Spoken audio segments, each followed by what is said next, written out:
Une machine de vol parfaite, la libellule.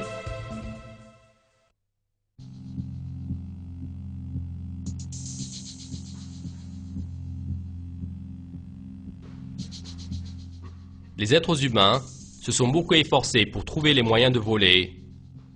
Environ 100 années sont passées de la construction du premier avion à aujourd'hui. Des avions, dans des milliers de modèles différents, ont été développés. Des dizaines de milliers de scientifiques ont travaillé pour faire des machines qui volent encore mieux. Au bout du compte, sont apparues les magnifiques machines de vol utilisées aujourd'hui.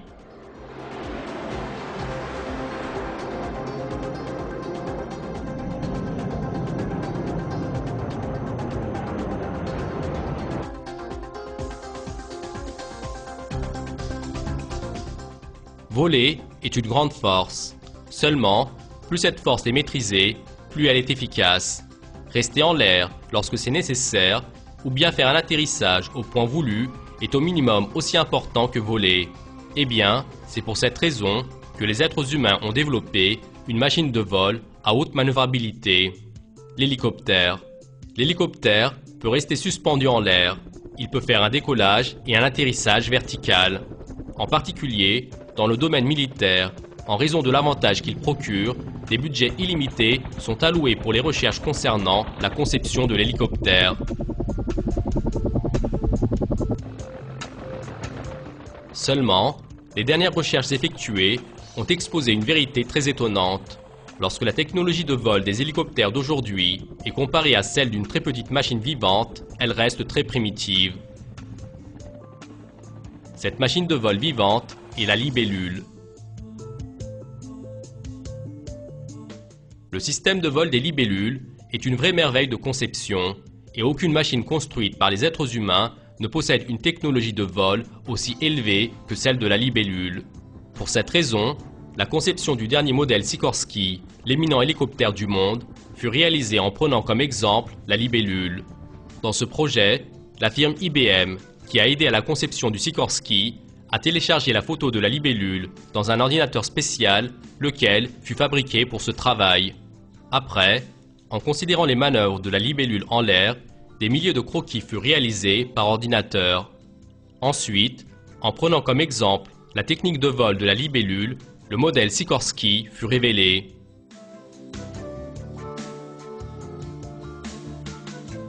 En résumé, une conception de très loin supérieure à ce qu'a planifié l'être humain se trouve dans le corps d'un tout petit insecte.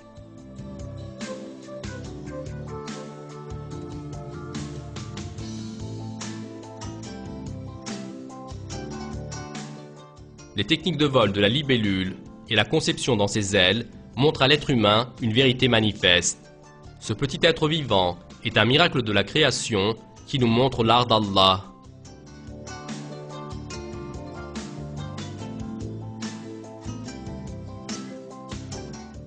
Sur le corps de la libellule, il y a deux paires d'ailes disposées en oblique.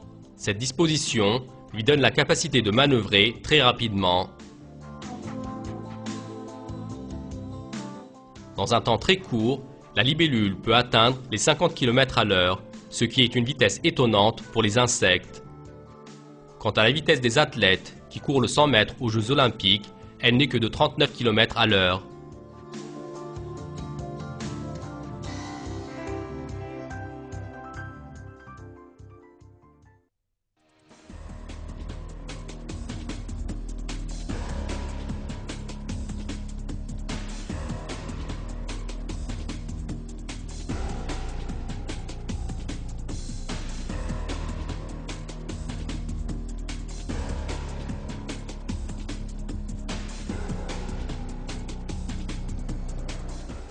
Une autre condition pour bien voler est de bien voir.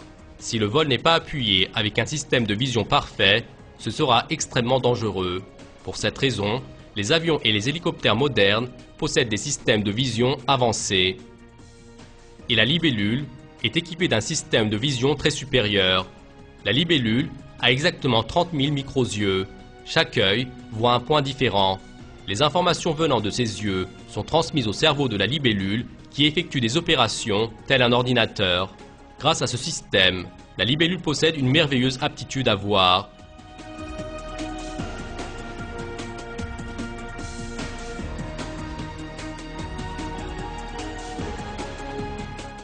Quant à la capacité de manœuvre de la libellule, elle est plus avancée que l'hélicoptère le plus développé. Par exemple, avec une manœuvre qu'elle fait au dernier moment, elle évitera de heurter un camion qui vient à grande vitesse en sens contraire.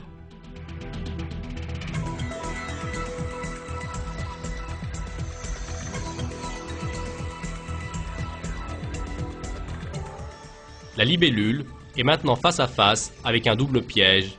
Elle doit à la fois éviter de heurter le pare-brise de l'automobile qui vient d'en face et fuir le rapace qui veut la chasser.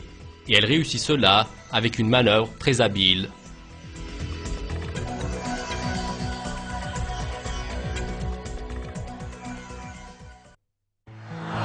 Une des difficultés que rencontrent les pilotes qui sont obligés de faire des manœuvres fréquentes, c'est de déterminer la position de l'avion par rapport au sol après la manœuvre. Si après la manœuvre, le pilote s'en mêle, ne serait-ce qu'un instant, sur le fait de savoir laquelle est la position haute et laquelle est la position basse, l'avion peut tomber. Contre ce danger, les techniciens ont développé un appareil spécial. Cet appareil, qu'on appelle le gyroscope, montre au pilote une ligne d'horizon artificielle. Le pilote compare cette ligne avec la vraie ligne d'horizon et détermine la position de l'avion à l'instant même. Depuis des millions d'années, la libellule utilise un appareil semblable à celui développé par les techniciens. Une ligne d'horizon artificielle fut tracée devant les yeux des libellules. Peu importe avec quel angle vole son corps, grâce à cela, il maintient sa tête constamment parallèle à la ligne d'horizon. Lorsque lors du vol, le corps de la libellule change de position, les duvets entre sa tête et son corps sont stimulés. Les cellules nerveuses, qui se trouvent à la base de ces duvets, envoient des informations aux muscles de vol concernant la position aérienne de la libellule. Et par ce moyen, les muscles de vol règlent de manière automatique la vitesse du battement des ailes et leur nombre.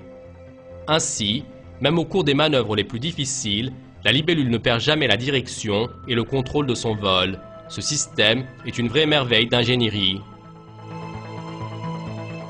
Eh bien, sur ce point, le devoir qui incombe à une personne possédant l'intellect, c'est de réfléchir.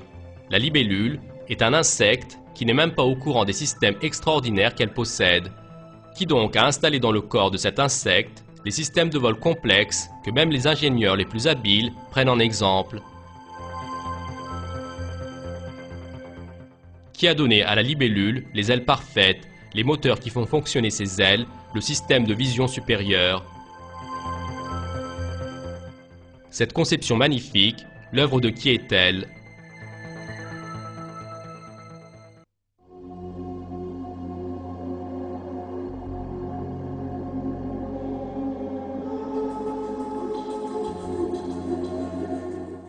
La théorie de l'évolution de Darwin, qui a tenté d'expliquer la vie avec les hasards, est silencieuse devant ces questions, car il est impossible que les systèmes dans le corps de la libellule soient apparus par voie d'évolution, c'est-à-dire avec les hasards et étape par étape.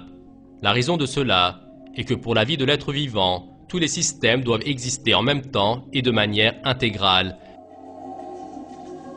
Et il fallait que la première libellule sur Terre apparaisse avec ses mécanismes parfaits d'aujourd'hui.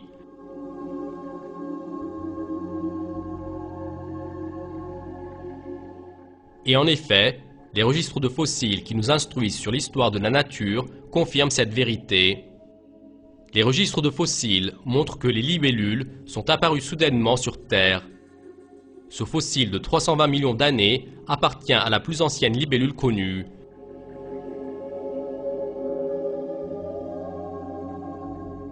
Dans les strates, contenant les fossiles des périodes antérieures, il n'y a aucun insecte semblable à la libellule. Plus encore, les registres de fossiles montrent aussi que depuis le jour où elle est apparue jusqu'à maintenant, la libellule n'a subi aucune évolution. Les plus anciens fossiles de libellules et les libellules qui vivent de nos jours sont entièrement identiques. Entre le fossile de libellule de 140 millions d'années que vous voyez en ce moment et son congénère vivant installé à ses côtés, il n'y a aucune différence. Ces vérités prouvent encore une fois l'invalidité de la théorie de l'évolution et montre comment furent créées la libellule ainsi que tous les autres êtres vivants sur Terre.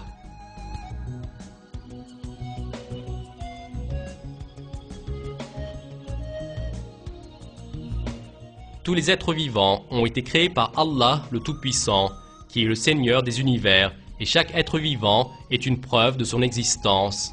En dehors d'Allah, aucune force ne peut créer, ne serait-ce qu'une seule mouche. Dans le Coran, nous sommes informés ainsi de cette vérité.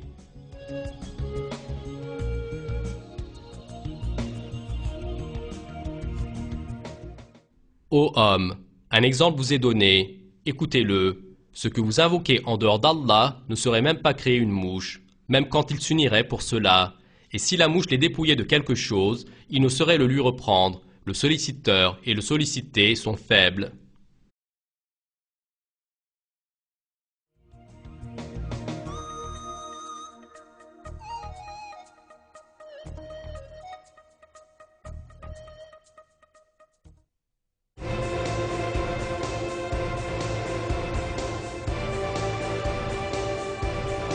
La réalité de la création.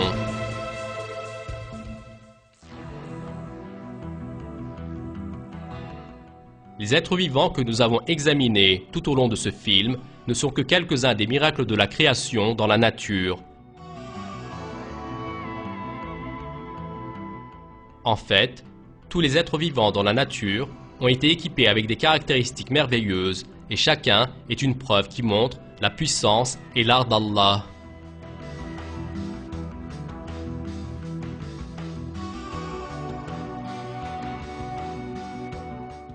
Ce qui est important, c'est d'être capable de voir cette création magnifique dans la nature et en comprendre le but. Allah veut de nous que nous réfléchissions sur la création et que nous en tirions des conséquences. Voici ce qui est proposé dans un verset du Coran. Dit, parcourez la terre et voyez comment il a commencé la création. Puis, Allah crée la génération ultime, car Allah est omnipotent.